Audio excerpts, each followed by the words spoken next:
I guess this video today is actually just going to be, a little bit of hopefully a message for the likes of Frsky, because I just have one little niggle with the X20 radio, the tandem, that I personally can't get over. Now, I have a tandem here, and simple fact, this is a fantastic radio.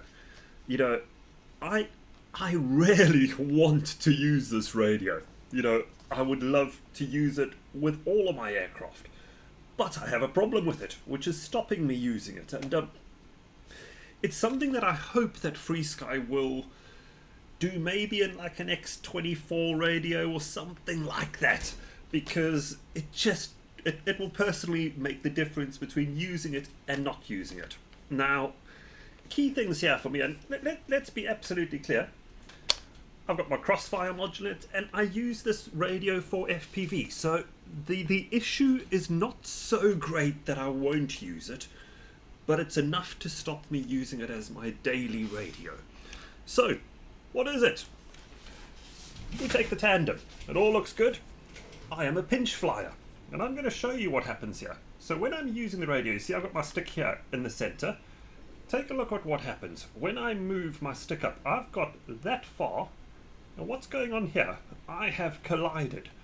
So basically, I do not get full max. I've got all that, but if I have to do anything in that direction, I have a collision point. And that's a big problem to me, because if I'm trying to fly and do anything, I collide, and it annoys me. It stops me flying this, Look, if I was a thumb flyer, no issue. Ergonomics are perfect. I am a pinch flyer, and there's a hell of a lot of pinch flyers out there, and we all suffer this problem. Now, comparatively, it's a pity I don't have the X10 anymore. It got burnt in the cabin fire, so that turned into a lump of plastic. But I'll show you on my jetty, which is my daily driver for one good reason. So we pop that one down, and I pick up my jetty. Whoa, sorry, and I'm bumping the table and everything that goes with it. Let's ignore the earthquakes. So there's my jetty, fantastic radio, and when I'm here, look at that. I don't collide with anything. I've got complete ergonomics for a pinch flyer, and that's what I am. So I kind of hope, Frsky, if you're listening, that maybe you consider doing a version of the tandem here, which has ergonomics a little bit more like this, because this is just perfect. It's correct. And when I'm flying as a pinch flyer, it works perfectly. But it doesn't work so perfectly with me for the tandem. So and I think it's worth noting this is not unique to Frsky, and I'm not brand bashing here at all, because the simple fact is that the Jetty DS12 radio presents the same problem for me.